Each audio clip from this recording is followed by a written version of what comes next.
Hey everyone, today we're going to show you something that can help clean out your car's fuel system. We just got an oil change, and one of the things that they flagged was it's about time to do that. So what we're going to do, instead of getting one done at the shop, you can go to Amazon or AutoZone and you can get the Techron Complete Fuel System Cleaner. And basically what it does is it will go in and clean out your engine, all the debris and the crap that's in there. It'll burn it off. It's great, should help improve your fuel efficiency. What you want to do is make sure that the car is out of gas. You're down to, between a quarter and empty. And what we're going to do is we're just going to put this directly into the gas tank. So it makes it nice. It's got this long neck here so we can pour it easily.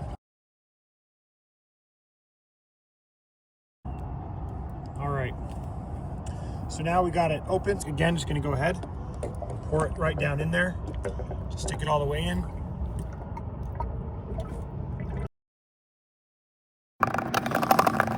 It should be good. We're just going to go up and fill it up with gas all the way, and it's going to, as you fill it up, it's going to kind of mix in there in your tank and get it where it needs to be, so it's all mixed up, and then you'll be good to go.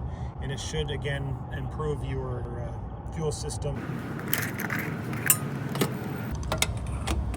So now we're just going to fill up the tank and we should be good to go. So we'll go ahead and link the product in the description down below, and remember to like and subscribe to Big Al Repairs.